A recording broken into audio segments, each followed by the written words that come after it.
Notch display, dual rear camera, dual front camera, IR face unlock, mid রেঞ্জের chipset এবং 4000 mAh battery. Completely balanced budget smartphone.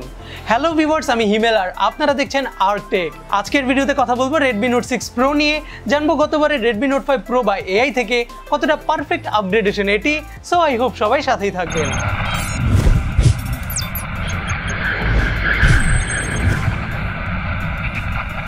এই ভিডিওটি sponsor করেছে Rio international. Bashundhara city plus উত্তরার আমির কমপ্লেক্সে থাকছে তাদের শোরুম। Redmi Note 6 Pro কিনতে চাইলে যোগাযোগ করতে পারেন তাদের শোরুমে। বিস্তারিত তথ্য থাকছে ডেসক্রিপশন বক্সে। Xiaomi Redmi Note 6 Pro নিয়ে কথা বলার আগে এর পূর্বপুরুষদের নিয়ে কথা বলতেই হবে, কেননা এটা শুধুমাত্র আমার মতেই না, প্রায় সবার মতেই true value for money budget balance smartphone. আর এজন্যই Xiaomi Redmi Note সিরিজের স্মার্টফোনকে মানুষ এতটা ভালোবাসে। সো ডিজাইন ও বিল কোয়ালিটি নিয়ে কথা বললে Redmi Note 6 Pro almost same material দিয়েই বানানো, বাট এবার একটু ডিফারেন্ট অ্যাপ্রোচ নিয়েছে Xiaomi। ব্যাক প্যানেলটি অ্যালুমিনিয়াম বিল্ডের হলেও উপরে এবং নিচের নেটওয়ার্ক ব্যান্ড সহ পুরো সাইড বারটি প্লাস্টিক বিল্ডের, সেই সাথে ডিসপ্লেটাও তুলনামূলক বডি থেকে স্লাইটলি উপরে। এই ফোনটা হাতে নেওয়ার পরে সব মিলিয়ে বেশ গ্রিপি লেগেছে আমার কাছে, যেহেতু সাইড বারগুলো কার্ভ। তবে এর বিল কোয়ালিটি নিয়ে আমি যথেষ্ট কনফিউজড, বিকজ ফোনটি অনেক বড় এবং এখানে থাকছে 6.26 ইঞ্চ ডিসপ্লে। সো কোনোভাবে হাত থেকে পড়লে এটি ভাঙার সম্ভাবনা ব্যাপক আকারে। বাট গ্রেট থিং, বক্সে থাকছে সিলিকন কাভার, যা স্লাইটলি এর রিস্কটা কিছুটা কমাতে পারবে। বাট ওভারঅল বিল কোয়ালিটি নিয়ে কথা বললে এর বিল কোয়ালিটি আমার কাছে মোটেও গতানুগতিক Redmi Note সিরিজ স্মার্টফোনের মতো লাগেনি। Redmi Note 6 Pro স্মার্টফোনটি নিয়ে আমি প্রথম দিকে ছিলাম দারুণ excited, but Redmi Note 5 Pro বা AI এর সাথে কম্পেয়ার করলে খুব ইনোভেটিভ কোনো আপগ্রেড আমার কাছে লাগেনি। যতটুকু আপগ্রেড করেছে Xiaomi তার মেজরিটি রয়েছে এর ফ্রন্ট প্যানেলে, বিকজ ফ্রন্ট প্যানেলে থাকছে 6.26 inch big full HD plus 19:9 aspect রেশিওর IPS ডিসপ্লে, অ্যান্ড এখানে থাকছে নচ। ইয়েস, ডিসপ্লে অনেক কালারফুল আর শার্পনেসও যথেষ্ট বেটার লেগেছে। এই বাজেটের বাকি সব ডিভাইসের মতোই কন্টেন্ট ভিউইং এক্সপিরিয়েন্স আমার কাছে দারুণ লেগেছে। তবে এই নচের মর্মার্থ, যে উদ্দেশ্যে আজকের এই নচ, সেটা আমার কাছে মনে হয় না কোনো লাভই হয়েছে। কেননা উপরে থাকছে চিন, নিচে বড় চিন, সাইডেও বেজেল। ওকে IPS ডিসপ্লে, বাট একটা সিরিজের জেনারেশন আপডেটে এটা মোটেও অ্যাকসেপ্টেবল না। ফ্রন্টের আরেকটা জিনিস বলতেই হবে, তা হচ্ছে ডুয়েল সেলফি ক্যামেরা। এখানে হাউজিং করা হয়েছে 20 megapixel plus 2 megapixel selfie camera. বেশ চমৎকার সেলফি তুলতে পারে ডে লাইট কিংবা ইনডোর লাইটিং কন্ডিশনে। পোর্ট্রেট শটগুলো একটু আর্টিফিশিয়াল লেগেছে, তবে 2 megapixel depth sensing slightly better করে ব্যাকগ্রাউন্ড ব্লারকে ন্যাচারাল করতে পারে। কিন্তু এজ ডিটেকশনে এখনও সমস্যা থাকছেই, আর লো লাইট সেলফিতে বেশ কিছু গ্রেইনও পাবেন। ক্যামেরা নিয়ে যখন কথা বলছি, এই ফোনের রেয়ারে থাকছে 12+5 মেগাপিক্সেলের রেয়ার ক্যামেরা, যার অ্যাপারচার f1.9 এবং 1.4 micron pixel size. Yes, hardware অনুযায়ী অবশ্যই বেটার রেজাল্ট আশা করেছি, বাট এটা অস্বীকার করা যাবে না, মিড বাজেটে এটা one of the best camera.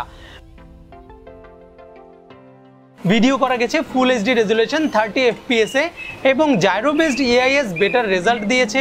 সেই সাথে ডুয়েল পিক্সেল অটোফোকাসও চমৎকার কাজ করেছে। স্লো মোশনের সুবিধাও রয়েছে এই ফোনে। Check this out.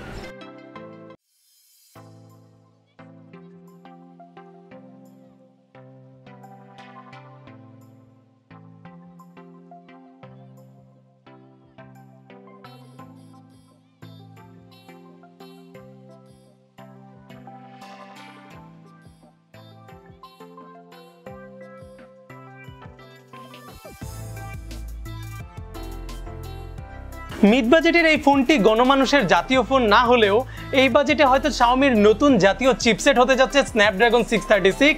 Redmi Note সিরিজের স্মার্টফোনগুলো কিছুটা পারফরমেন্স ওরিয়েন্টেড বাজেট ফোন হলেও এই ফোনের পারফরমেন্স আমার কাছে কিছুটা আন্ডারক্লক টাইপ লেগেছে। Redmi Note 5 থেকেও আমার কাছে একে কিছুটা কম পারফরমেন্স দেয় এমন টাইপ ফোন লেগেছে। গেমিংয়েও দেখলাম PUBG বাই ডিফল্টই সাজেস্ট করে লো গ্রাফিক্সের। তবে ট্রুলি সেট মিড বাজেটের এই স্মার্টফোনের পারফরমেন্স নিয়ে এখানে কমপ্লেন করার কোনো সুযোগই থাকছে না। তবে স্ন্যাপড্রাগন 660 হলে এটা আমার মতে পারফেক্ট হতো। এছাড়া অ্যান্ড্রয়েড 8.1 বেসড MIUI নিয়ে ডেলি আর কতই বলবো। অ্যাজ ইউজুয়াল ফাস্ট, স্ন্যাপি আর প্রচুর র্যাম হাঙ্গার।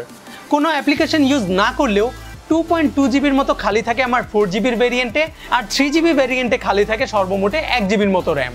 ব্যাটারি সেকশনে বিন্দুমাত্র কমপ্লেন নেই Redmi Note 6 Proতে। 4000 mAh এর ব্যাটারির সাথে কুইক চার্জ সাপোর্ট আমার মতে এই ফোনের মেইন USP। হেভি ইউজেও একদিনের মতো ব্যাকআপ পাওয়া যাবে, আর রেগুলার ইউজে কমপক্ষে 1.5 থেকে 2 দিন। রিয়ার মাউন্টেড ফিঙ্গারপ্রিন্ট খুবই ফাস্ট আর অ্যাকুরেট কাজ করেছে, তবে এই ফোনের ফিঙ্গারপ্রিন্ট কিছুটা সিকিউর হলেও আমার কাছে অনেক স্লোই লেগেছে, প্রায় 1 সেকেন্ডের মতো লাগে আনলক হতে। এর বাইরে Redmi Note 6 Pro তে টিপিক্যাল হাইব্রিড সিম কার্ড স্লট থাকছে, অর্থাৎ দুটি সিম কার্ড অথবা একটি সিম কার্ড এবং একটি মেমোরি কার্ড ইউজ করা যাবে। থাকছে আইআর রিমোট কন্ট্রোলার, তবে স্টিল এখনও মাইক্রো ইউএসবি পোর্ট ইউজ করাটা আমার কাছে কমপ্লিটলি বেমানান লেগেছে। সো ফাইনাল ওয়ার্ড হচ্ছে, যদি আপনি Redmi Note 5 Pro বা AI ইউজার হয়ে থাকেন, কোনো দরকার নেই Redmi Note 6 Pro তে আপডেট করার। বাট যদি 18 থেকে 20-22 হাজার টাকার মধ্যে নতুন কোনো ফোন কিনতে চান, অবশ্যই চেক করতে পারেন Redmi Note 6 Pro স্মার্টফোনকে। সো এই ছিল Redmi Note 6 Pro এর ফুল রিভিউ।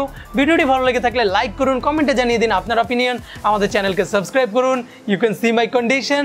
আবারও দেখা হবে নতুন কোনো ভিডিওতে, সেই পর্যন্ত টেক কেয়ার।